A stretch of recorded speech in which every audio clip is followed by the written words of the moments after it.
Mindset. The power of your thoughts. Robert Ginty. Acknowledgements. To Sally, my love, my wife, my best friend, without your love and support, this book may have never been possible. I wrote this book every day with you in mind and the life that we have created. I have grown with you, learned from you and have found a deeper faith with you in God. May our love continue to grow, our truths become clearer and our lies a distant memory. Thank you for all that you do for our family. To my oldest son, Darren, thank you for growing up into a wonderful and talented son who has a style all of your own. May you find happiness in all that you pursue, and may this book be an inspiration to you that you can do anything that you set your mind to. My toughness towards you is because I want to help you eliminate any lies that may hold you back in life. To my daughter, Autumn, who will always be my little princess, I love you and appreciate you, and I hope that you will take pride in this book as I wrote it for you with the utmost care. May all of your dreams become a reality, and may you find peace and happiness along your journey in life. Remember to keep on smiling and never have regrets. To my youngest son, Dawson Bailey, your attitude is inspiring and the world needs more kids like you to make them smile. You have a drive and a will that makes you unstoppable in life. Never let anyone break your spirit. Thank you for helping me laugh often and making me think twice about everything I say. You crack me up. Lastly, to my mum and dad, you always said I would write a book one day, and that day has arrived. Thank you for raising me, putting up with me and molding me. Those spankings and punishments, love and talks all worked out in the end. Mom, I will see you again one day in heaven. Dan, my stepfather, thanks for raising children that were not yours and for giving my mum a friend and partner in her life. To my brothers, Mike and James, even though our father was not the best person and he did bad things, we all owe him our life and friendship as brothers. To the rest of my friends and family, this book is a combination of all of you. From my classmates in Downey, California, to my family all over the United States, to my friends, I thank each and every one of you who make life worth living. Introduction. I wrote this story and book not because I am perfect, and not because I have all of the answers. I wrote these words because I have discovered a gift that gives me a power that will always produce the answers I seek, and I now want to share them with you. My best days are ahead of me, and so are yours if you will understand what this journey is all about. The lies we tell ourselves will free you and teach you great things about human nature, and if you haven't already discovered that you are an amazing person, this book will quickly help you to accept that you are. Do you have the desire to be amazing and happier? When you discovered your lies and you design new truths in your life, an incredible experience will take place. Your life will never be the same ever again. I truly believe that everyone has a desire to be a better person, no matter how great or how poor their life is at the moment. I believe it is in our nature to want to have it better and become more than our present status. I do not know about you, but my God is the God of plenty. I do not mean He is the God of greedy, but I do believe He is the God of plentiful and abundance. He wants more for you so you can go out and share with the world. He wants you to thrive and treat your body the best you can. You have the right to be as incredible as a person as possible. So the question you may be asking is, how can I be better than I am right now? You might also ask, how can I become more than I am, when I am barely getting by? Do not dwell on your past, fears or worries. There is an answer to your problems, shortcomings and prayers. I believe that all most people need is a roadmap to their successes, a clear path to getting from where they are, to where they want to be. In this book, I start with the basics and teach you to attack them as well as master them. I will take you through evaluating and assessing everything in your life, determining what you have and helping you decide on what you want. You decide where your life needs more attention and what you are happy with. I will talk about fears and anxiety and how you can deal with them. I believe we look at the past to understand our behaviors, and then we can look to the future to decide our new behavior. This book is for everyone who wants to be better in their life and achieve more. You cannot get anywhere great in life by going through the motions and faking your way through it. Success comes into play when we learn to be real, steady ourselves, and then get really outrageous. You must be excited and attack each and every day in order to be your best. When I first started writing this book and doing the research for the book many years ago, someone asked me who this book was written for. Was it a business book, a child/teenager book, a parenting book? Was it a personal growth book? Who was my target audience? The more words I have written and the more time I have put into the book, I have decided on the answer: this book is for you. This book is for the single mother out there looking for balance, or for the teenager that is struggling to understand why life is so complicated. This book is for the guy who has been poor all his life and can't figure out how to make more money.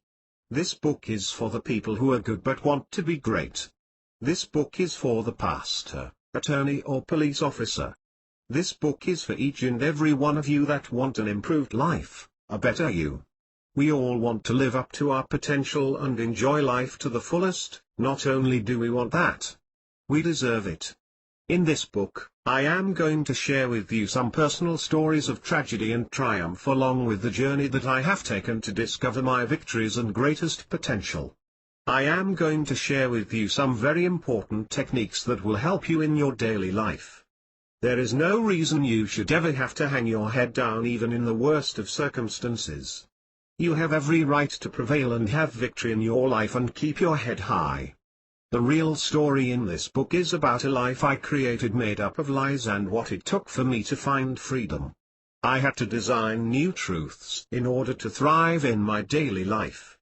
I had to free myself from the ideas that were generated by other people that I had decided to take on as my own. I was growing up and moving through life feeling like a victim of circumstances and realities beyond my control. I grew up lower middle class, from a broken home, alcoholism in my family, and not a clue as to what was going to be my future. I grew up in rough streets when I was younger, labeled every name that was not pretty, and at times I thought maybe those labels might be true. I had to break out and was determined to try and find my way. It would take me until my early 20s to get there, and the lessons I learned along the way were priceless and could never be achieved even in an Ivy League school. The life I thought that was taking a toll on me had actually been preparing me for the life I would eventually achieve. We are all victims of circumstance each and every day, and our job is to learn how to quickly become a champion of change when it occurs, as being a victim should be a very short stage. You would be right to assume that bad things will happen to you at times, to no fault of your own, but you would be wrong to assume that there is nothing you can do about it. I have been in very bad situations most of my youthful life, and I have consistently managed to find a way to come out better than what I was going through. I became resilient. In my life, the lies I told myself hurt me and held me back. If you believe in something so deeply, good or bad, then it will come about. I believed alcoholism was normal. I believed that people were violent and that life was a fight. I believed that owning a business was too much work and too complicated. I believed a job was the only way to go in life. If I didn't get a master's degree in something, I believed I would always be poor. When I was in school, someone told me I was stupid, and that became one of the lies I told myself for a long time. I had plenty of lies in my life. When you lie to someone else and they find out, you break the trust between you and that person. When you lie to yourself, you not only lose trust, but you lose your identity. I want to help you to discover your lies and design new truths in your life. I want to help you to discover that life has more to offer no matter what is going on in your life at this moment. Your happiness depends on you discovering who you are and who you want to become, and if you never completely figure it out, then you may never live your happiest or most productive life. Through this book, I am going to share with you the 10 essential steps to success and how you can use them in your daily life. The 10-step success process is going to be your best guide on changing your life. I am going to teach you new habits and help you redesign anything that you desire in your life. I will offer you the way to move away from your past and to focus on the future ahead of you. There is no such thing as taking each day as it comes. This is reactionary, and the outcome is poor and possibly devastating. Design it or die by it, so get active in your life. For over 30 years now I have been on a journey to find the answers to some pretty tough questions in my life. I wanted to know if what I was being told and taught was right for me or not. I sifted through the good thoughts in my life and the damaging ones as well, and I have determined that I am no longer a helpless person. I will teach you through my experiences that you create or destroy the goodness in your life. Attitude determines everything, and you are getting exactly what you are asking for. Life will give you what you ask of it. If you will take the walk with me through the lies we tell ourselves, your eyes can be opened and you can learn so much about yourself in a short time. I offer up my life story as a window of enlightenment. This can be your best year ever, and you can climb from this day forward and never look back. I invite you to my secrets of life. I urge you to take this book serious and grab hold of it. Let's go out and redesign what you have always been looking for. Life is so much more if you understand the inner workings of your life, the universe and the power of your brain. Before we get into the book, let me leave you with this thought. How has everything been created in our world over the last 100 years? How about the last 1,000 years? Why are some people so happy while others are so depressed? Why do some get more while others get less? How are some people so productive while others have so few accomplishments? The answer is that a few people have learned to harness their brain power while others are caught up and hung up on what is impossible or too tough in life. Which person are you? Can you be more with less work?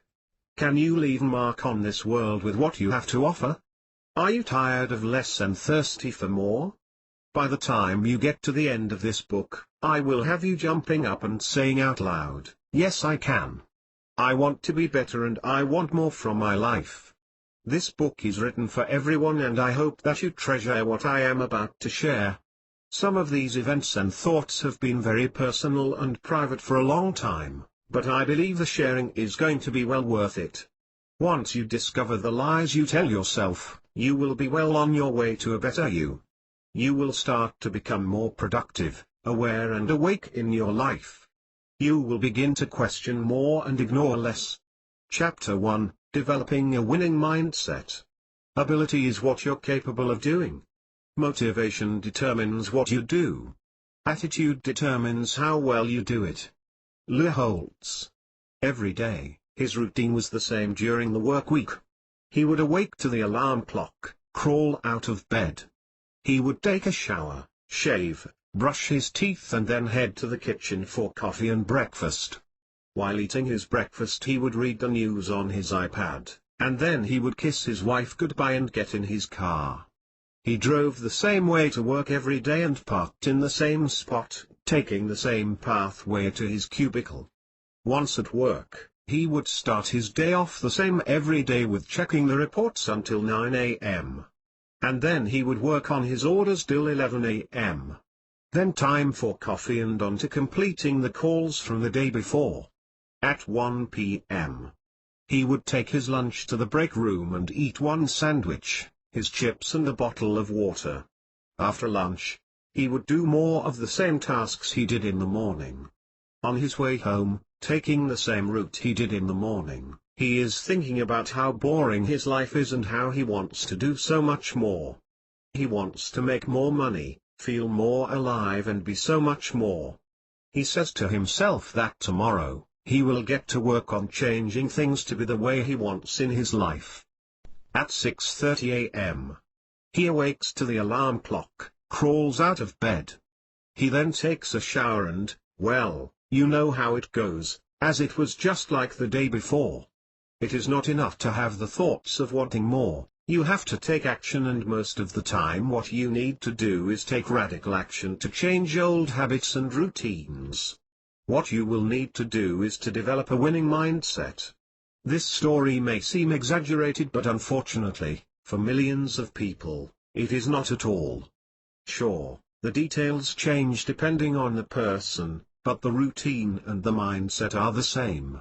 Wanting more in their life but doing the same thing over and over again is insane and a recipe for an unfulfilled life. So how do we break the cycle? What is a winning mindset? When I use the words, a winning mindset, I am not necessarily referring to an athlete or a race car driver. You do not have to be the lead salesperson at work or a successful politician. Winning in life is achieving what you desire. Losing in life is wanting one thing and never achieving it.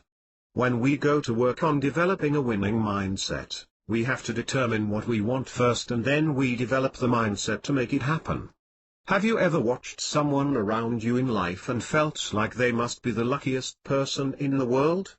Do they always seem to get what they want and live a lifestyle you wish that you had? Are you watching with glossy eyes, or are you really taking note on who that person is and how they operate? I bet you are the glossy one, looking at them, not really understanding why they are getting all that they do.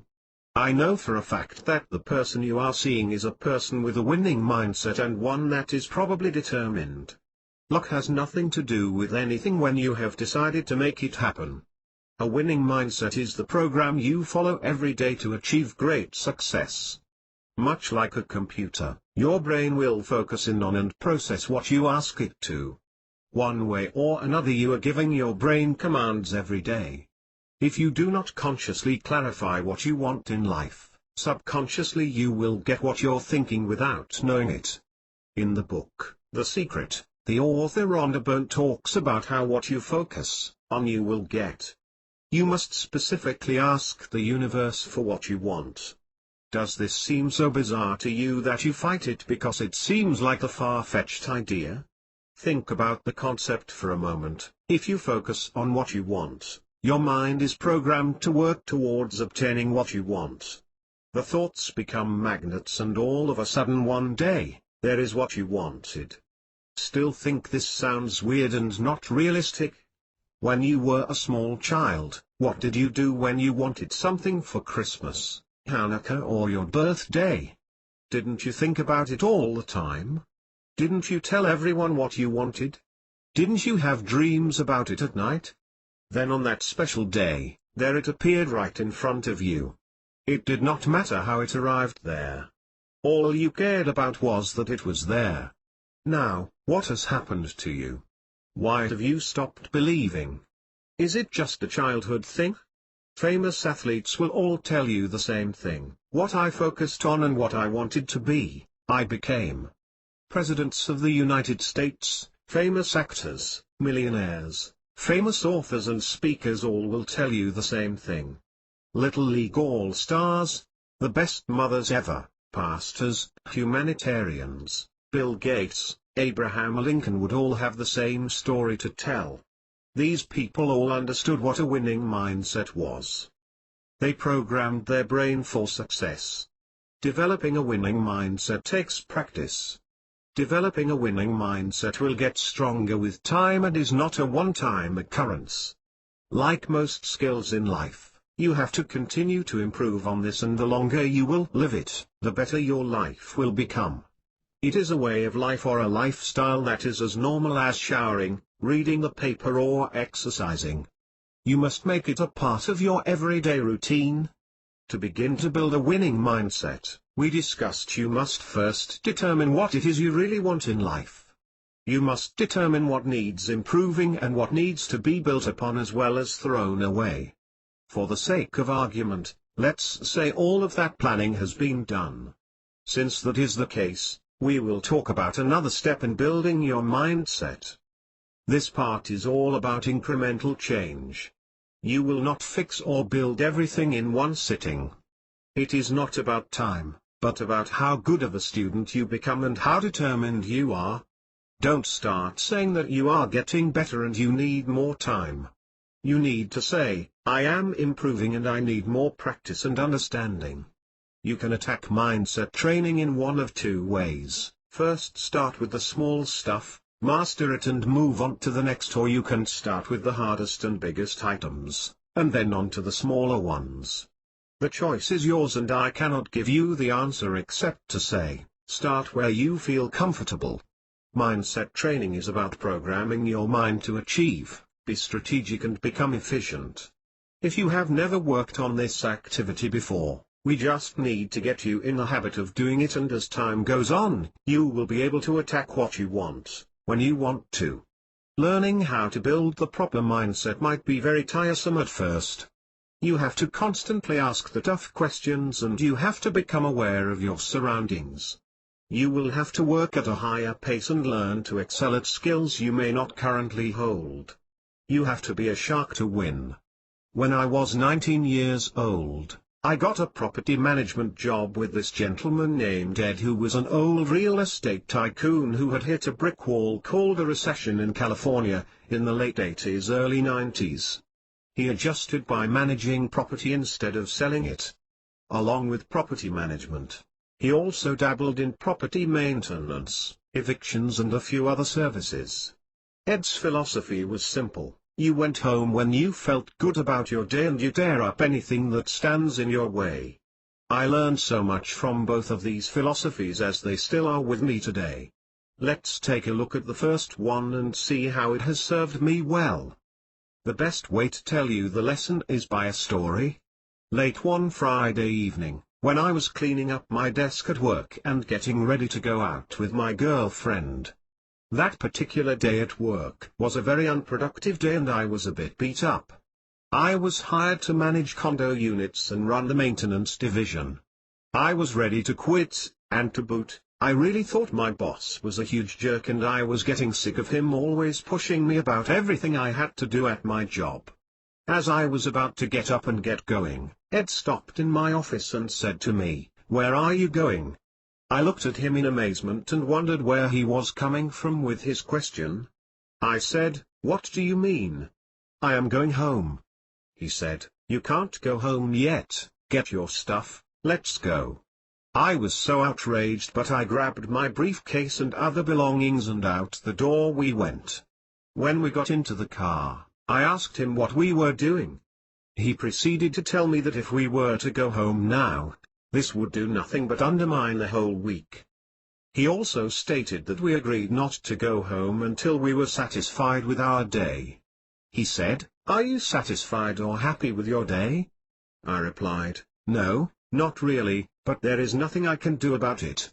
He said, "I'll show you what you can do about it." We just started to drive and I had no clue where we were going. All I could think about was how stupid this guy was and how I hated the lessons all the time. After all, I knew everything and he knew nothing. I finally broke down and asked him where we were going. He said, "We will know it when we see it." I scratched my head in wonder and total confusion. All of a sudden, he turned into a trucking company parking lot. He got out of the car. I hurried quickly after him. When we entered the office there was no one around except for an older gentleman that turned out to be the owner. My boss said, "Hello, I'm Ed Marks and I was wondering if you were looking for a pressure washing company to take care of cleaning your trucks?" The man said, "Boy, do I desperately. Do you want to actually clean my trucks and trailers the right way?"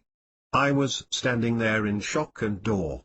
I didn't get home till 9:30 p.m. that night, but I had a $150,000 annual contract in my hand at 15% commission. I learned a very valuable lesson that day: you never settle when you are trying to climb and you never give up unless something is completely dead, as you may be right around the corner from massive success. I also learned that I didn't want to roll over everything in my way, like my boss did. This is a terrible and selfish idea and is no way to build relationships or a financial empire. We never need to roll over anyone. We may need to swerve from time to time, but never roll. What we need to do is visualize what we want things to look like in our life. Then make it happen for you. Ultimately I left Ed after a few more months of employment, and I took away two very important lessons in life. Do not tell yourself anything without questioning it relentlessly. At 19 I wanted so many things but was not willing to fight for them. I also thought people were objects, and it took me assessing my thoughts and understanding what I really wanted out of life to discover that people are the very fabric of what it takes to live a full life and should be cherished and celebrated as such. Train your mind to win. Ultimately you will want to use the 10 essential steps to accomplish your goals. We have lined out everything you will need along with guides to copy and use on a regular basis. What I want to help you with is really the ABCs of marching towards a goal. I often like to use personal sports stories. In this case I will tell you about how I accomplished a goal I had while playing football in high school. In 11th grade I played a defensive lineman, and I was not the biggest guy or the strongest player, so I needed an advantage. I was quick for my size, but that was not my goal. What I wanted to accomplish and learn was the psychology of the offensive lineman in front of me. I wanted to learn if I could get the drop on them by observing and testing their movements. I believed that if I would be a quick study, I could very quickly get through the line and get the quarterback or the running back or whoever had the ball in my vicinity. From the first day of spring training, I went to work. I watched the players' movements. I watched their hands and knuckles.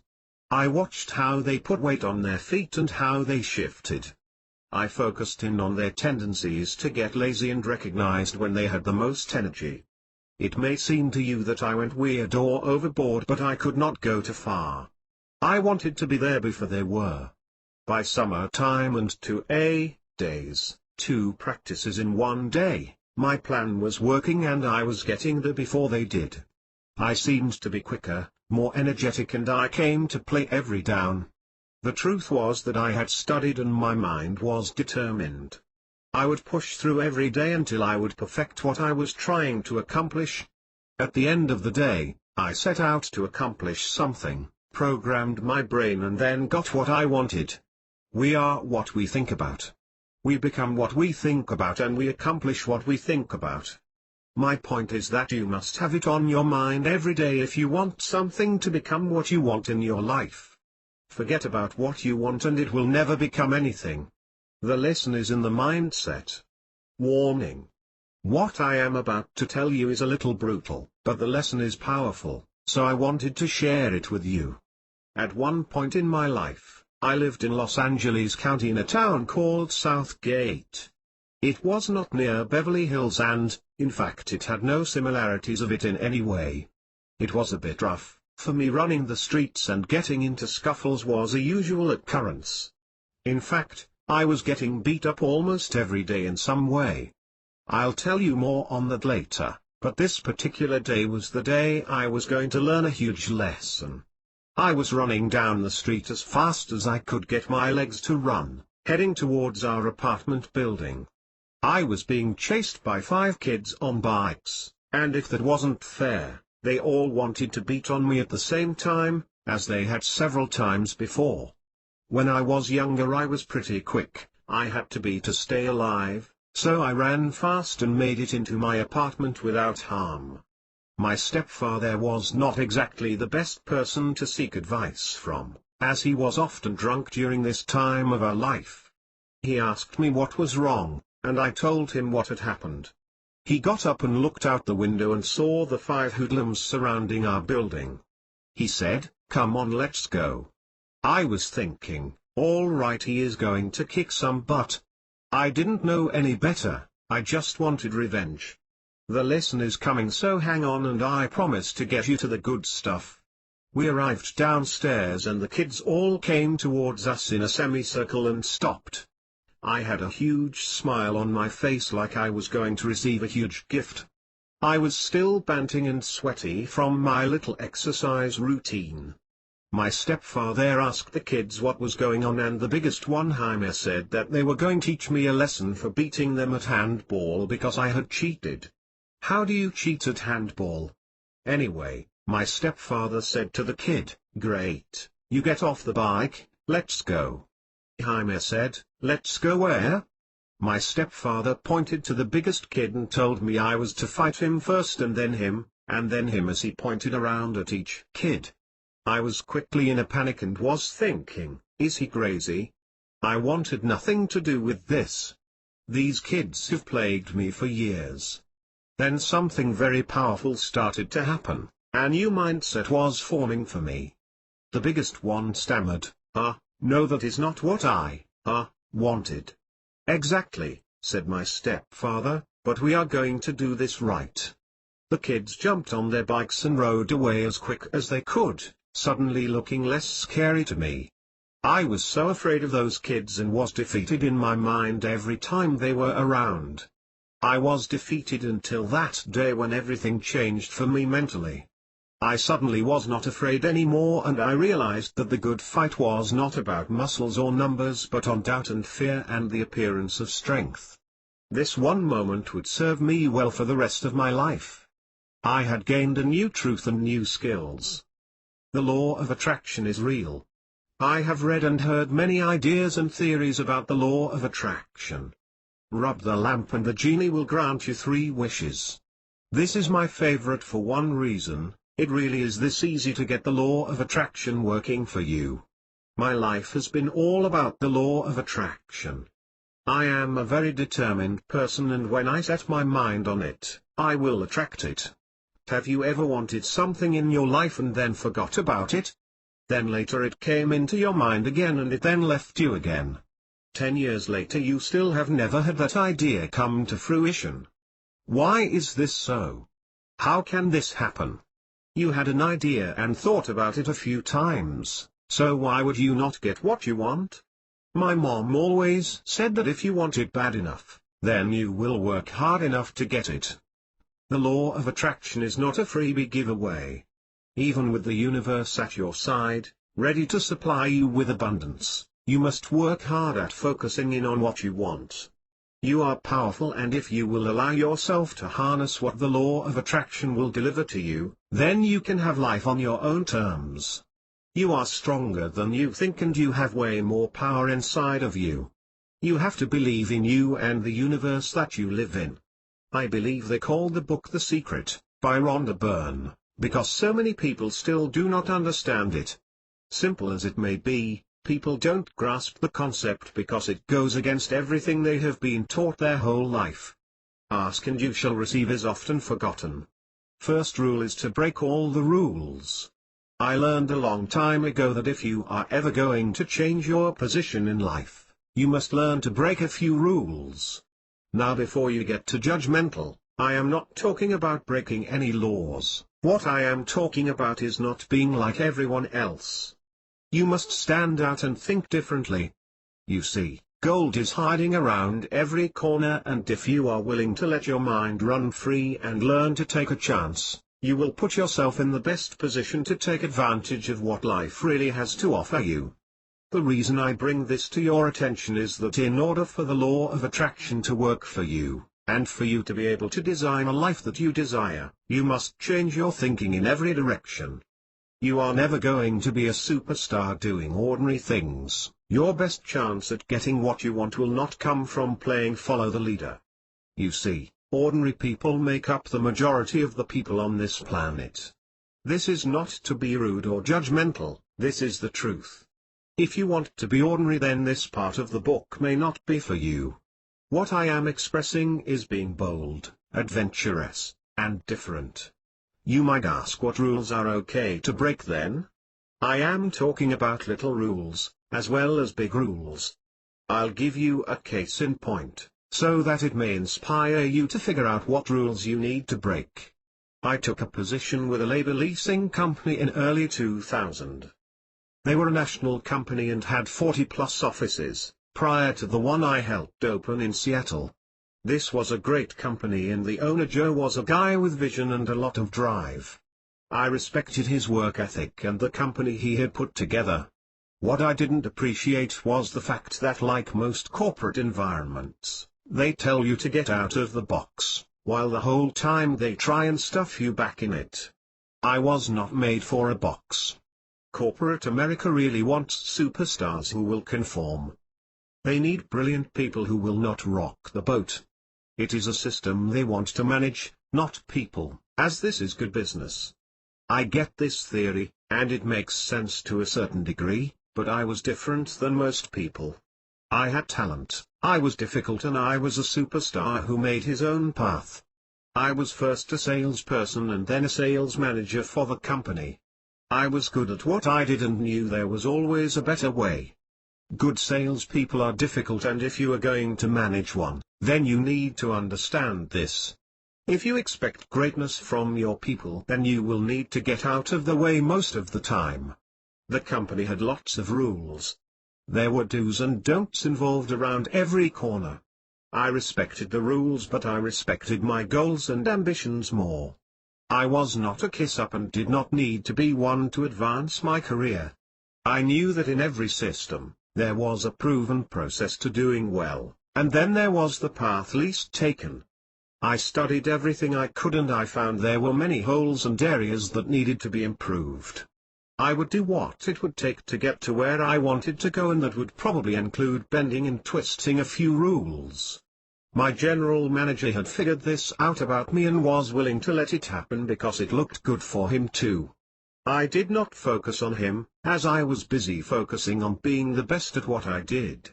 Some of the rules I did not like. You were not supposed to use a laptop, you were not supposed to use the phone or fax too much, and ties must be worn at all times. There were many more, but these were just a few examples to share with you. I broke all of these rules when needed. I used a laptop because I wrote many letters, mapped out my routes, and kept on top of my email when I was in the field. I researched my prospective clients and any other purpose that would make me better. I used the phone a lot to determine if the businesses were still open, if I could get a contact or make a connection and then try and establish a rapport. The fax would do some of the same, as well as catch people's attention about our services.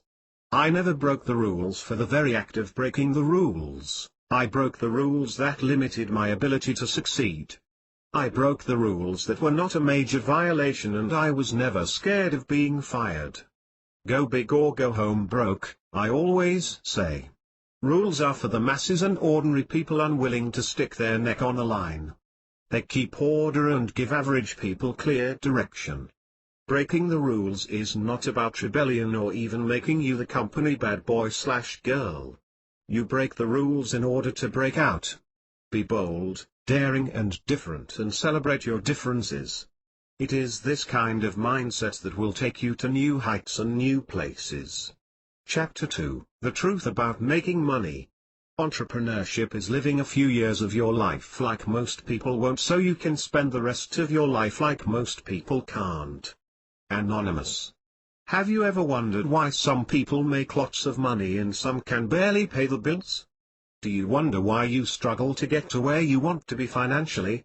The secret lies more inside of you than you might think, as money is either attracted to you or is reflected from you, and the smallest difference is what makes this so. Either way, you are the one that has the power to drive money into your pocket, but you must believe you can, and you must be willing to act when you have the opportunity to make money.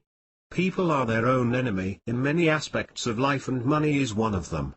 There is much to be said about the book, The Secret by Rhonda Byrne, as well as the book, Rich Dad Poor Dad by Robert Kiyosaki, as both of these books are about wiring your mindset to be ready to receive wealth and riches before they arrive. You have to think a certain way in order to get certain results. If you want to learn more about The Secret, I suggest you get a copy and read it several times. My message is similar, but I have a bit of a spin on the methodology of the law of attraction. At the end of the day, you have to attract wealth, and you have to believe you can do it. It is not money that you really desire, but the pleasure and comfort that it brings you. You must focus on those things as your motivation. Money makes the world go around. Everyone needs money to make their world go around the way they want it to. Even Mother Teresa needed the use of money to help so many people. I believe I have a God of plenty and not one of only so much. I believe this to be the case so that I can help as many people as possible with my gift of wealth. We all have our reasons for wanting to make money, but we all also have a commonality when it comes to making money, and that is we all need to understand how it works and how to attract it. Everything we need and want in life has a price tag. I know people who always tell themselves that they don't need to be rich and that they are thankful to just get by, and for years that is exactly what they have done. They have just gotten by. I had an uncle who died much too young. He was comfortable financially because he scrimped by and went without at times, all to retire and get about 9 months of enjoyment before he passed away. In less than 40 years, I have enjoyed life's riches and fun 4 times over compared to him, and I do not say this to put down his life, but to make one very important point. Life will pay you what you ask of it, if you have a thrifty, get-by mentality in life, and then that is what you shall receive.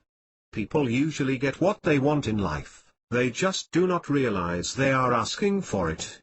What I want to point out is that most people do not ever attract the money they truly want, because they spend their lives lying to themselves about money. Don't bring harm to your financial life because you are frustrated with what you currently have or are living. Open your world up to what can be and what you can have. For many years, many Depression-era Americans and their children believed there was only so much in this world, but nothing could further from the truth. Even if the idea is remotely true, technology comes along and makes things last longer, or a new product is found. This is a discussion for another time. The point is, if you change your thoughts about money and everything that it can buy, and then you can have what you need and want. So the question you might ask is, why would I harm my own financial freedom? The answer is very tricky. I have studied my family, people who have worked for me and others, and it seems that everyone has their own reasons. We all grow up learning things from people around us, and we carry it around for years, if not our whole life. We have the ability for new thoughts, but it would seem so very few people can change some of these thoughts or ideas, as they have been so ingrained in their makeup. These ideas have been pounded in your head or just plain repetition by your family, friends and company you have kept over your lifetime. Finances are one of those areas that harm us the most because, as you might know, 10% of the people have 90% of the money. What that tells me is that 90% of the people are dispensing bad advice or short-sighted advice to those in their life, otherwise, there would be more people with the bulk of the wealth. Are these people in your life really trying to cause you financial harm? Probably not, but what they don't realize, and either do you, is that there is no real understanding of how money works or how to make the money you desire. They want to help you, but they have not spent the time to really figure it out themselves. Now, this is not a financial lesson, as I am in no way qualified to give you all kinds of great financial advice. What I can tell you is how you can make money and how you need to think about money. I know better than anyone what it will take to rewire your thinking, as I came from a family of worker bees who were lifers at a job. The mentality of getting by and having a little bit left over has been intensified in my family my whole life. People with money think differently. Every one of my theories about making money can be verified. I could tell you to trust me, but in this case, like so many other ideas I put forth here, I want you to seek out the truth about what I say, or to put my ideas to the test. I believe this is the only way you will truly see what it is I am trying to clarify for you.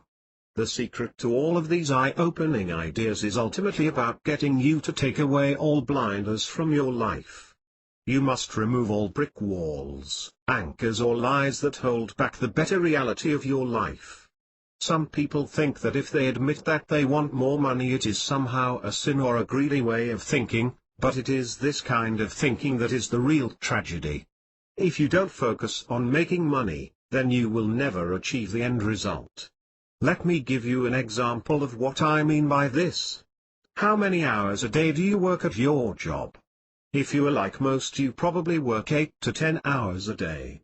Why do you do what you do for all of those hours each and every day? Are you not performing a function that makes someone else money and you a paycheck? Why is it a bad thing for you to focus on getting more money for you instead of someone else? Your boss or superior wants you to focus on making money 8 hours or more a day and you struggle to make the connection in your own life? If you can focus on making money for someone else all of those hours, don't you think you should start to focus some hours for your own financial well-being? The facts are the facts. If you focus on something hard enough, and long enough, then you will get what you want. If you can't afford to lose your job, then you will want to make sure that you do not lose your focus at work. If you want to start to make more money, then you will want to devote more time. Have you ever wondered how a single mother ends up making millions from the comfort of her home, or how a librarian who makes $18,000 a year ends up retiring on over $1 million?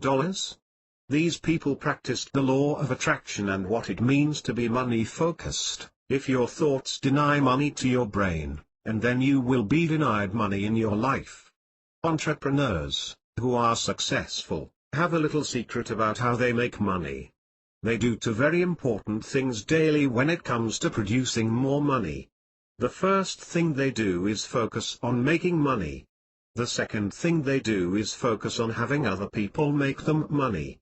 You are either getting up every day making your own dreams or working to make someone else's dreams. You can do these same two activities every day and get the end results that you are looking for. You could have more freedom and independence, better health, more time with your family, more money to give to charity, and a lot more. Creating possibilities for wealth. Do you have the capability to get wealthy? Are you capable of managing money correctly to get it to produce more for you? Are you willing to work hard to fill your bank account? Your financial capabilities will determine your possibilities for wealth. If you make very little money every year and this has been going on for a long time, then this is an indicator that you are maxed out on your capabilities. You may be settling on what you are familiar with, and not excelling at what you haven't tried. You see, what you know is where you are currently and what you don't know is where you could be. Think about that. It may open your eyes up to so much more in your financial life. I also want to point out that just because you earn $18,000 a year, it doesn't mean that you can't take that and do something great with what you it. What you make is not as important as what you do with it. People who make $100,000 a year and someone who makes $18,000 a year both have the same problems. Both have expenses and both must do something creative with their money for it to grow. So for those of you sitting out there blaming your annual income for your money problems, think again. Your bills are conducive to the guy or gal making $100,000. What you really have is a lie you are telling yourself, so stop doing it. There are so many things that you could be doing to increase your net worth. If you are one of those people making the $18,000 a year, how do you start to make more money? What are the secrets that others know that you are missing? I know you are looking for a magic formula or some big secret, but let me break it down in simple terms. I want to make sure that everything I say is not complicated or that I use big terms because it has nothing to do with that. Making money for the most part does not have to be complicated. Building wealth with stocks and bonds can be a bit complicated, but what I want to offer you are two easy, straightforward ideas. I want to help you dispel the lies of making money, and I want to help you realize the truth of making money. The lies of making money. I grew up middle class and I have heard so many excuses about money. Even when I didn't know much about money, I somehow knew what I was hearing about money was not right. What I heard people saying just didn't make sense. In fact, most of the time what they said just seemed plain bizarre. So I thought that instead of just using words from your mouth and hearing what people say, maybe reading what people say and seeing it on paper or on your computer might make a bigger impact. I believe it is so important because there are so many people passing along the lies of money, and I want to help make a difference in this world, so let's look at them. I have heard since I was a small boy that I will ever be rich, because it takes money to make money and I wasn't born with a silver spoon in my mouth. This one is powerful, and it has two lies packed into one.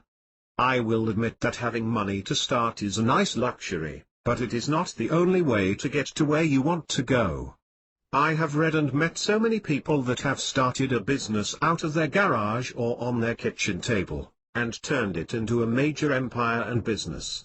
These people must have never bought into this idea because most of them had only a few $100s in their pocket when they started. What currency they had was determination and desire, which is a very important quality to possess. If you don't have a lot of money but you have desire and determination, you will have to adjust your mindset in order to accomplish your dreams. The problem I have observed over and over again is that people will not have the money and they do not want to sacrifice their time. This is just so backwards in thinking, as money is what replaces time or vice versa. Get real in what you want and have, as you can't be unrealistic and expect to get what you want. How you build an empire without having money to make money is by sleeping less, working hard and smart, and pushing it until you get to a point where there is some money for qualified help. The other way is to convince someone to loan you the money, which will take hard work and determination. Now let's talk about not being born with a silver spoon in your mouth. No matter if you are born into a family with money or not, the person still has to have the right mindset and skill set. Ask any father or mother who has a kid that was born with a silver spoon and they will tell you stories of how their child can't even take out the garbage or stay in school. Then the child grows up and has no clue how to handle the family's money. Being born into a family with money should give you the advantage of education and understanding, but does not guarantee you success, desire or the ability to work hungry. Making money from scratch is so rewarding and can fill you up for a lifetime with joy and pride. I often put up the argument that people born into wealth are often at a disadvantage, as you will understand why. You want to be successful once you have had your power turned off, can't buy the kids new shoes when they need them, or get evicted for illegal purposes but have no resources to fight it. If I have said it once, I will say it over and over again, and that is, I learn so much more from striking out than when I hit home runs playing baseball. A child only has to get close to the stove to know that he/she will get hurt if they touch the burner. If they make the mistake of touching it, they will never do it again. I am not saying you must fail, but it is more of a strength of yours than a weakness, so change your mind. You have what it takes to grow a business or opportunity. All you have to do is lose the excuses and get moving. I asked a woman once what her dreams were, and she said to me that one day she wanted $1 million in her bank account. I said, great, what does $1 million look like in $100 bills? She looked at me and said, I do not know. Whatever your dreams are, you need to make sure you can really imagine having them. I knew she had never seen $1 million, but I wanted to see how committed to her dreams she really was. Be committed and get your dreams, and let nothing stop you from them, which is including yourself. Stop sabotaging your dreams. I can't tell you how many times that I have heard people make excuses when things do not go right for them. The lie is that the reason they failed is because they are not a minority, or I had horrible employees, or my business partner ripped me off. There are so many more excuses they make, but the reality is that most people are on the final leg of the race, and they purposely trip 100 feet before the finish line. It may seem crazy that people sabotage their own success, but they do. It is a mental struggle that happens as they are on their way to success. They tell themselves that they are never going to be successful, or they are never going to make the money they want. Their heads are full of so much doubt that they actually start to work against themselves. I understand this cycle because I once was into self-sabotage on a regular basis. I was not a weak person or lacking self-confidence on a daily basis, but I had to admit one day that I was continually harming myself with poor thoughts. I literally would get to the finish line and then find a reason why things would not happen, so I would quit or cause myself some type of problem. What was even harder to hear from myself was that I was causing harm so that I had an excuse or something to blame later. That really hurt when I realized it, because it reminded me that I was not being as strong of a person that I could be or wanted to be. I was always so prideful that I would not be an excuse guy ever. Once the shock wore off of the truth I told, I was determined to change and break the cycle. I had a large amount of success before this, but why couldn't I have all that I wanted? Where in the book of life does it say you are limited to only 1 or 2 victories or success dances? Who told you that you can only have so much? Who made them the authority over your victories? The answer for me and for you is that no one has any control over your success but you. Nothing has been predetermined except for death. Everything else is up to you, and you can have as many victories as you wish to have. No one, and I mean no one, has the right to ever steal your dreams or hold you back. You have the power and the veracity to have all that you want, and you will, as long as you stay in control and never give up your power to anyone, including excuses. You never need excuses in your life ever. If you try something and you fail, then you will earn a ton for your next victory.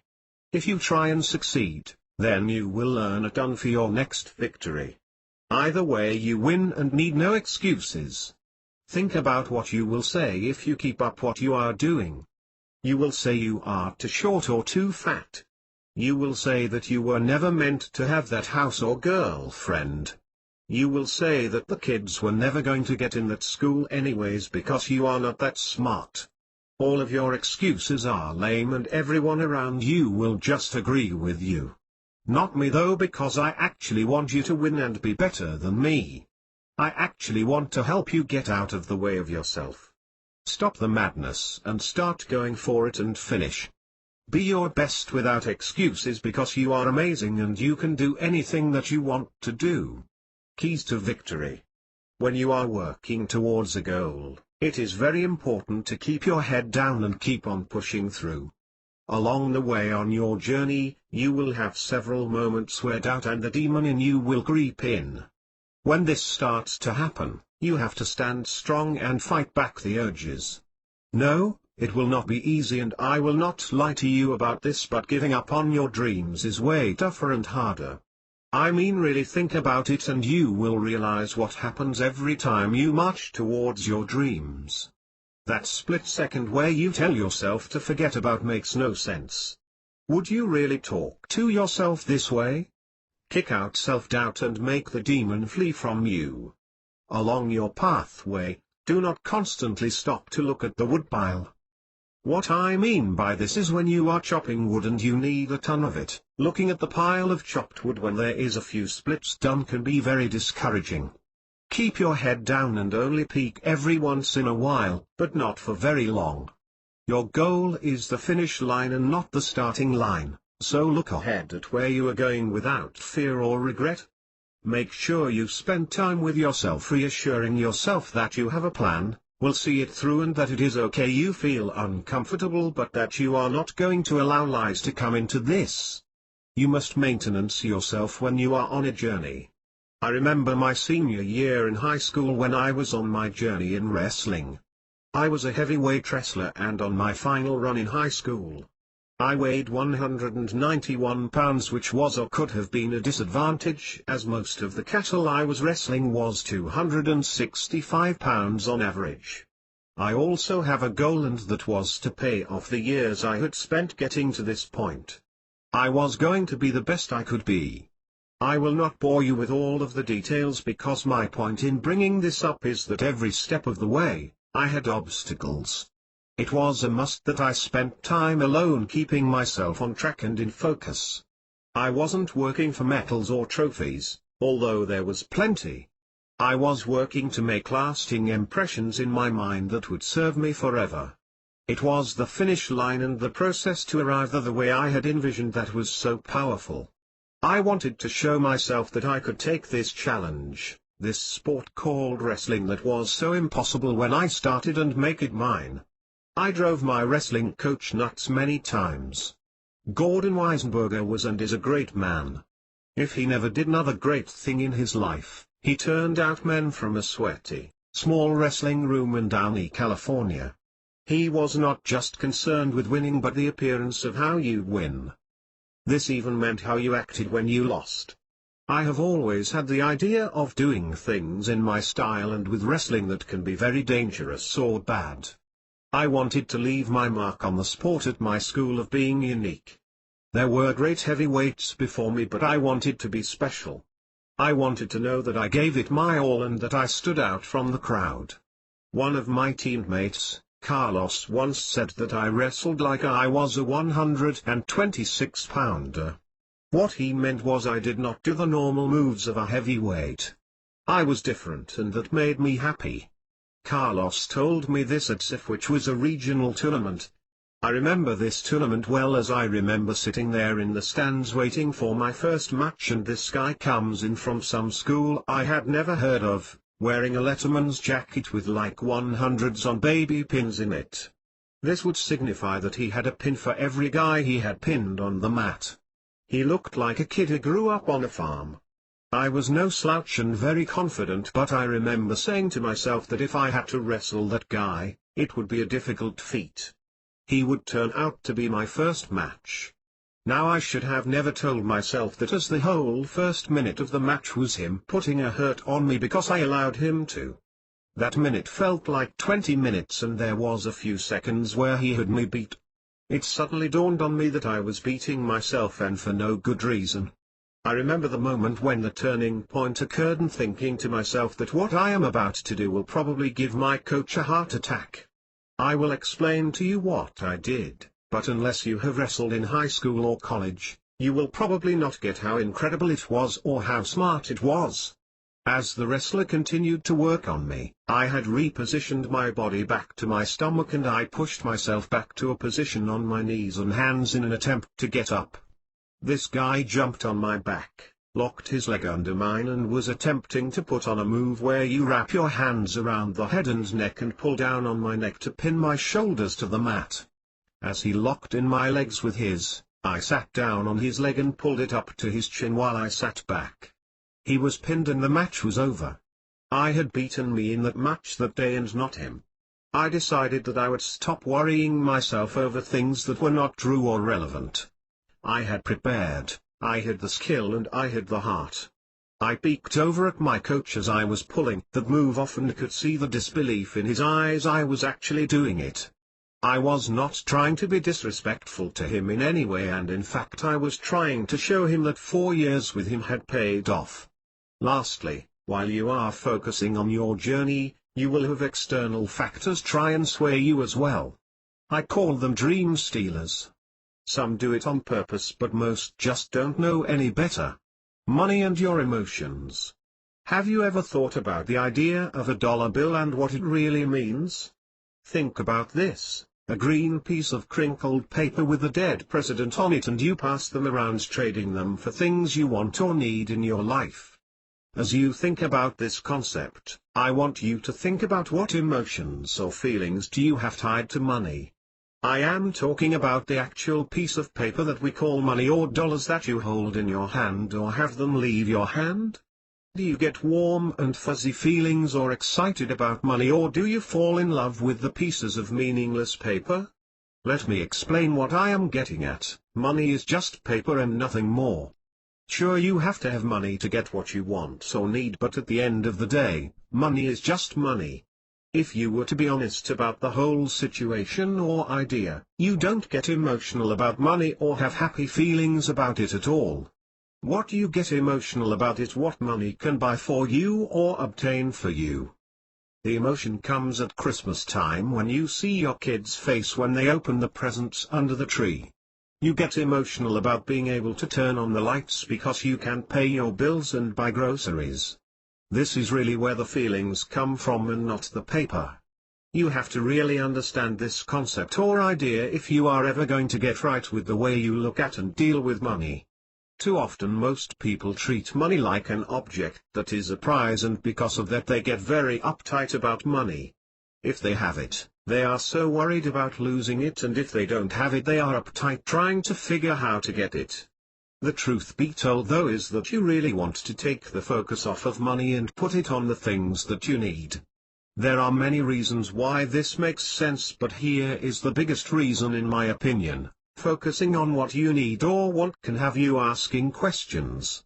These questions or statements will be like, how can I get that new car, or how can I buy the kids new shoes?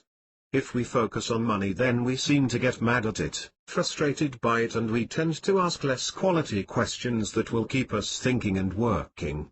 You have been wired all wrong about money. It is a means to the ends that you want and nothing more. You will never put enough emotion to money that will ever push you to go out and get what you need or want. I grew up in an era where money was never talked about at the table. You seemed greedy or not moral if you focused too much on getting what you wanted in life that money could buy. It was as if money was so elusive or impossible to ever get enough of, so you just didn't focus on it because you will just get disappointed. Give up before you get started, and this somehow would be better. Friends, I am here to tell you to focus on everything that you want and then go to work figuring out how you can get it. Talk to your kids about what you are working on and show them how to go out and get their dreams too. Talk about it at dinner or any time you find a great teaching moment. If you won't live it and show it, then your kids will not have the right idea either in life as to what money can do. They need to be taught how to go get their dreams, and what better teacher than you by your actions. Chapter 6: How can I accomplish what I want? Obstacles are those frightening things you see when you take your eyes off your goals. Henry Ford. Words are powerful, but questions are even more powerful. Most people I meet or talk to about achieving wants and needs have a mentality that if something is not in their hands, then they will never have it. Do you understand what I am talking about, right? They have to already have it in their hands, or it is comparable to Lucy pulling the football from Charlie Brown right before Charlie Brown goes to kick it. It will never happen for them because right before they accomplish their goal, someone always pulls it away. People with this mindset use statements like, I'm broke, and who knows if that will ever happen. I know they want something, probably many things, very badly, but the desire stops at their words. I believe you could even cut poverty and crime down if we could teach more people how to legally get what they want all the time. I want to reach these people and show them a better way because their life would change so drastically. Instead of using the statements they have been using, they need to learn to question. So, let's say, one day you are taking the bus and feeling really blue in your daily grind. As you are standing on the bus, exhausted from working all day, you look out the window at a nice Ford F-150 pickup truck. You think that it would be nice to have instead of taking the stupid bus. You wonder how much an F-150 costs and how hard it would be to get one, and then it happens for you right then and there.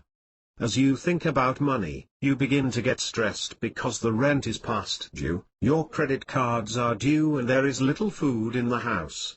Suddenly the dream fades away in the wind and you forget about the truck altogether. There is suddenly no memory of the truck at all, and months later you are still taking the bus and have no plans of it changing any time soon. You let your dreams of new truck ownership get sucked out of you by a temporary feeling. You lie to yourself, tell yourself it is probably ridiculous and a waste of money, or that you don't really need something so fancy. Imagine the difference if you will just ask yourself, how you can get that truck. What would you have to do differently to be driving the truck instead of taking the bus with people you don't even know? You have to ask yourself these questions if you want to change your life and get what you want. Stop saying negative and impossible things to yourself, as they are so unhealthy for your long-term outlook. Life is so much for you and you just have to ask for it the right way. You want that new truck and you want to know how to make it happen. Create a strong vision in your mind of that new truck and how it is going to feel to be driving the truck. Lose the idea of having the bus as an option and everything will change for you. The fear of loss. When an opportunity comes along to improve your life and possibly improve your financial situation greatly, do you get excited or do you get uptight and stressed out? Why is the fear of loss so much greater than the desire that you have for gain? People with money generally do not have this issue because they understand a formula that guides them through the process of determining if an opportunity is viable. It is called risk versus reward. What is the risk of this opportunity and what is the reward? Now you might think that people with money want all reward and no risk, and you would be correct, but what they understand and what they want are often two different things. The best deals often come with lots of risk, and, because of that, a great reward can follow. They do not like loss, but most do not fear it as it will only hold them back. You might be sitting there thinking that if it is too risky, then you can lose it all and harm might come to you and your family. Unfortunately, with great rewards, come great risks, and no matter how much you fear loss, you will not have control over it most of the time. What you have control over are your emotions, your brain and your willpower. There are many thoughts that go into a decision and a lot of research that is done to answer all questions before people with money make a decision, but fear must be removed from the equation just as excitement and any other emotion. The desire for gain has to be bigger than the fear of loss, as this will push you to do your homework to make sure you are making a sound decision. I believe the middle class has been fooled into comfort and security and the poor into believing that the government will always take care of them. You need to get out of your comfort zone and start to take some risks. The lie is that you are safe in some way. The truth is that you can create real comfort by taking those risks and building up your finances or businesses. Go out and start a new business, join an opportunity or invest in something. Failure is not the enemy. Are you someone who crawls up into the fetal position every time you fail or even think about failing? Do you really believe that those who fail less are the winners in life? Well, get ready because I may shock you here, but people who fail and fail a lot are often the biggest winners in life. Failure is and will always be your friend if you are ready to learn and ready to pick yourself up off the floor every time it happens. Losers in life will lay there and cry and want to die because they feel like a failure. Failing and being a failure is not necessarily the same thing. In order for you to want to change and accomplish great things, you must be free to try and create. If the fear of failing is greater than your desire to accomplish, then you are a failure. If when you fail, you are so distraught over failing that you miss all of the opportunities to grow and learn from your mistakes, then you have become a failure. I know it may seem horrible to you that you must suffer from your losses in order to gain, but there are so many lessons to be learned here. Wake up and adjust your brain so you are ready to receive. Can you imagine a life where everyone always succeeds? No matter what, you would never fail at anything that you set out to do. How exciting of a life would that really be for you? If you tell yourself that would be awesome, then you are seriously not thinking straight, as victory is so sweet after all of the struggle and failure. The mind tires before the body, so it is up to your heart to give you the push you need when it might seem you are almost down and out. Life would be horrible if everyone always won. That would be a horrible game and life would have so much less of a meaning to it. Get ready to stand up and fight back. It is impossible to make it through life without both big and small failures.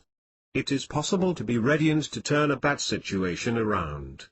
How to deal with the ups and downs in your life. No one can ever be up and driven 24 hours a day. No matter how focused you are in life, you will hit head-on into the wall and need to recover from burnout or some emotional drain. You are human and there is no shame to having this happen to you. We all have it happen and we all need help with it. When you push hard to break through something, or put in a lot of hours or work at a high level, you may even experience this more often than most. Everything in life is a trade-off, and because you are working hard to change something or make something better, the frequency can increase. So how do you deal with the ups and downs in life? There is no right or wrong answer, and ultimately you will have to adapt to your lifestyle and personality. What I am simply trying to do is help give you some ideas on how to get through them and suggestions on activities and training that might work for you.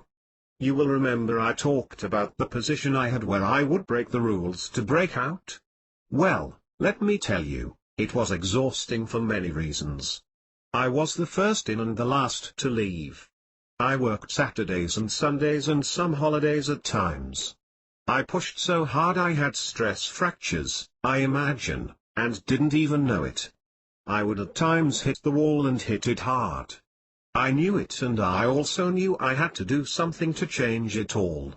Luckily for me, I lived in a gorgeous place called Seattle, Washington. My main territory was along the water in downtown. One of my regular activities would be to go down to some restaurant or park by the water and recharge my batteries.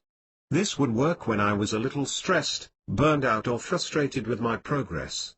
It was more of a maintenance task, but it helped me.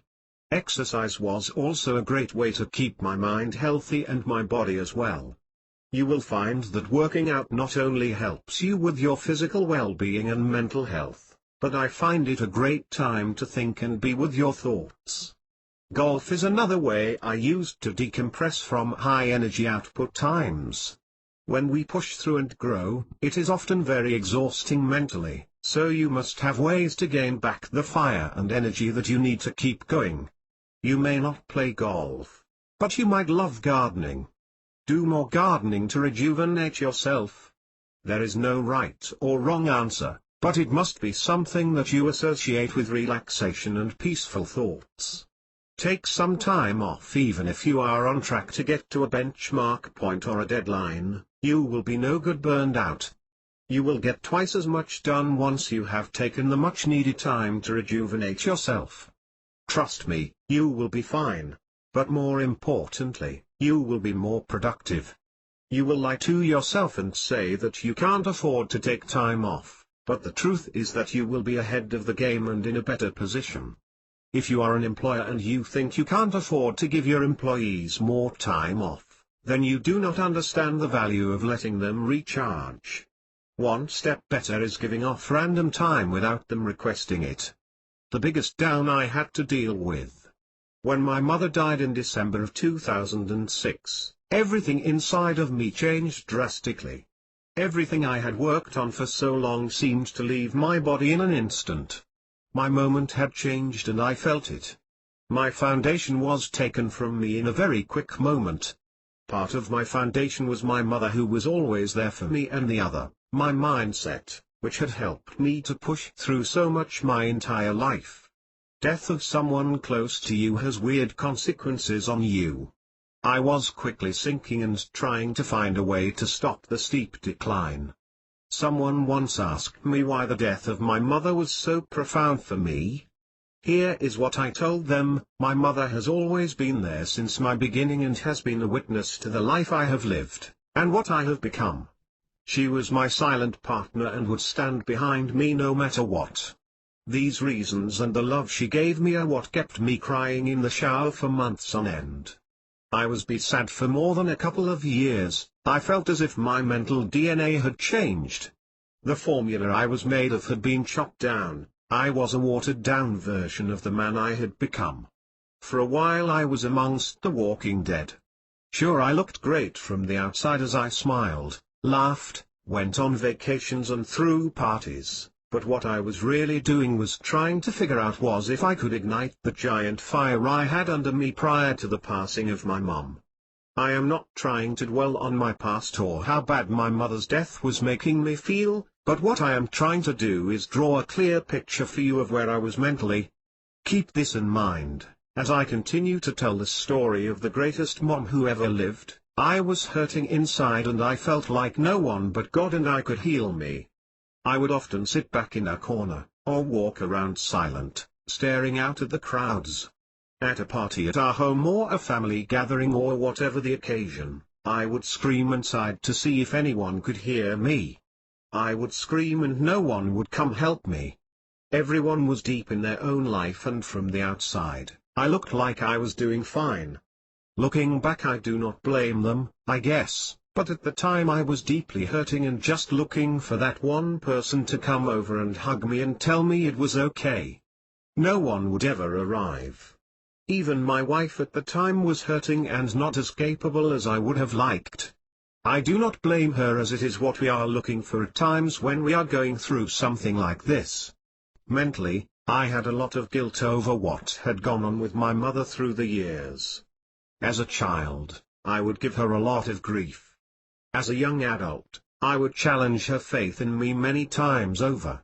As an adult, I would make her so proud, all the while I lived nowhere close to her. We talked almost daily on the phone and I would travel to see her, but when the conversations were at their best, she would be 3 to 4 years from her death. What would come next would be the biggest shock of my life that took me a few years to get over it. It happened the Thanksgiving before her death in December. The last 3 to 4 years before my mother died, success had come to me in a great way and at a price. I was busy expanding the financial empire that I had created. Time was spent on focusing on my accomplishments, including doubling the size of my home with an addition. My visits to my mom in the last year had slowed way down, and the last I had visited her was in February of her final year. The house would be done around October and I wanted to do something special for her. I invited her and my stepfather up for Thanksgiving, in first class, and would invite up as many of the family members that would come. My mother and stepfather had accepted, but it was very touch and go as to whether they would come. I could not understand why, but I was praying she would make it up for the holiday. I had no clue why she was wavering. The day came when they were to arrive and I was very excited to show my mother what I had accomplished. I was also very excited to see her, since it had been so many months. She had a rough year with taking falls and not feeling well. I wanted to bring her up to my home in Seattle as a treat and a good time for her to get away. What I hadn't realized is that the treat was going to be for her to have one last family gathering with her sons and grandchildren, one more last goodbye. They called from the airport to tell me that she had landed and that they were getting a rental car. The last preparations had been set and we were excited to see them. 40 minutes later they pulled down my long driveway and, as I rushed down the stairs like a child to greet her, I got to the car door and stood there frozen. What I saw was a woman that resembled my mother but looked more like the grandmother I had lost 29 years earlier. My mother, who never had a grey hair on her head, and suddenly she had aged overnight, into a frail, grey-haired elderly woman that was bruised on her face from a fall she had taken a few months back. I could not move, I was in shock and I wanted to cry. Guilt suddenly came over me because I knew I was just staring in shock but could not stop it. Death was apparent, it was slapping me in the face. What felt like hours was only a minute or so and I suddenly snapped out of it. I hugged my mom and helped her out of the car. The details of the next few days are private moments of the visit I had with my mom, which were great but also a bit of a fog. The time came to take her back to the airport and another moment of regret was stamped in my memory when I didn't get on the plane with her. I was too worried about my business to go with her, and eventually I would give up the same business as the pain of losing her was too much. At the time, I felt life was so important that I couldn't go and spend the rest of my mum's dying days with her. I kissed her goodbye and that was the last time I saw her out of a bed. We all go through life making the best choices we can, even when they are not great choices. While life is swiftly happening, we don't always stop and think about our choices like we should. We often seem to do, and deal with, things later. Nothing could be more counterproductive to your life. It often would only take a few extra minutes or maybe just seconds to really think about what you are doing to have a chain reaction down the line that is so much better for you. Just a few seconds, to reshape a potential life that could be, instead of a life that just happens. I did not stop and think enough after the tragic realization of my mum's rapid decline of her health, the moment when I saw her in my driveway.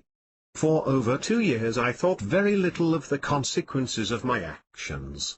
I regret it now, and have for quite some time, but nonetheless I am living with my poor choices. This tough time taught me that the living need to go on living and the dead are to go up to heaven, and the decisions you make in the meantime will not go away. You will either prosper or perish based on those decisions during your grief. I am not trying to be insensitive, but I am known for my give it to you straight mentality, learned that from my mother. When we lose a loved one, somehow, we need to focus on living, and the worst thing we can do is harm our future by our present way of thinking. We must remember at all times we decide our own outcomes. No other human beings have that control over us. Death is one more cycle of life that tends to harm a lot of people because the grief is too much. When someone close to you dies, I would urge you to find some time alone as quick as you can and reflect on the things that are important to you. I beg you and I urge you to make this happen, because once your grief is over and you haven't done this, a new one will start called regret. With the death of my mother, during my mourning period, I tried doing everything I could to replace the feeling and love I had for her. Now, I am an intelligent person and understand certain basics. Once someone is dead, they are dead forever. I get that and understood it then, but in my mind I felt I could somehow remain close with her by doing certain actions, good deeds, working on relationships and other things. I thought I could do these things and it would help, but I was wrong. One of the first things I attempted in my grieving period was to move family members closer to me. This might have been a good idea down the road, but during a time of grieving it is not ideal to bring new people into your life. You just do not know how you are going to come out on the other end.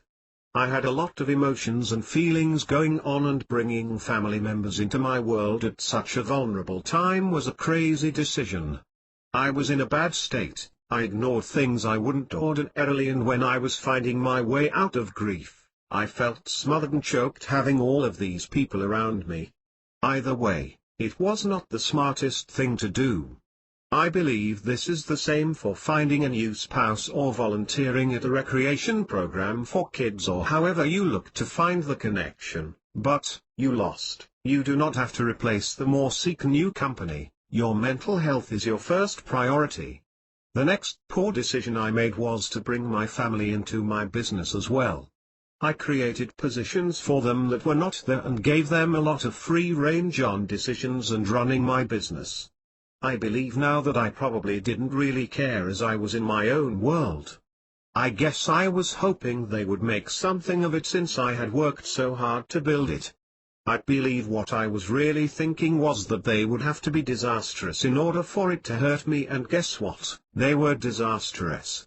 The blame is ultimately on me, and blaming them is not the point of why I am talking about this. The point is that good business and bad business are the same, even if you are grieving and hurting like I was. A year ago, I had a client that started down the same road I had taken, and I screamed and hollered for him not to do it. He didn't listen and came back to me to fix things after he almost lost it all. Lastly, I packed up my wife and kids and ran away from the rest of my family, and this will never work either. First of all, family should always be family, and running away is not fair to anyone. Secondly, the feelings you had in one location will follow you to another location. No matter how bad it was, I was better off where we had called home. Mutah, Washington is an awesome place, and I blew up because I didn't stop to think about the consequences. When someone dies and you do not know what to do, use as much common sense as you can. Do not be irrational if at all possible, as this will come back to haunt you. Getting what you want. The only thing ever holding you back in life is you. This is why you can have what you want if you understand the awesome power that you possess. You see, everything that has been accomplished to this point, all was created by ordinary people. Sure, they became great at some point, but most of them, if not all of them, walked and talked just like you. They were ordinary people doing extraordinary things. So if these ordinary people can accomplish all they did, why can't you? The answer is that you have the power, choice and free will to go after, and accomplish, what you want. You can focus on what you desire and wish to gain if you will believe in who you are and what you know. Your brain has unlimited power and can create so many winning situations. You are the programmer, so program into your brain what you want and then pursue it. Do you believe that you deserve more? Do you believe that you can achieve more? Do you believe in yourself and your abilities? If you do not know or understand what you are capable of, then you are always going to get less in life. Less could be less love, money, happiness, accomplishment, success, or a number of motivations that may be available to you. You have more inside of you that can come out. Do not waste any more time on the idea that you are maxed out or that you are not capable. Most of the time, you are maxed out of time or energy because of the lifestyle you lead. You have your life set up on a tightrope, and if one more thing comes along, you get knocked off. You have not set your life up to accomplishment more. You have just enough time to get by and just survive. It is not life that is holding you back, rather it is the life you have set up that is doing it. Instead of doing something to change your life, you make up excuses about why you can't do this or accomplish that. Stop the lies of why you can't have everything you want. Create a new truth and design a new life. If there is clutter, then spring clean and make way for new things in your life. Quit saying I can't and start believing that you can. Everything you do should be open to an audit and determine if you should continue with what you are doing. Life is about inventing a complete picture, not a half-done one. Could you imagine getting a family portrait of only feet and legs and not bodies or faces?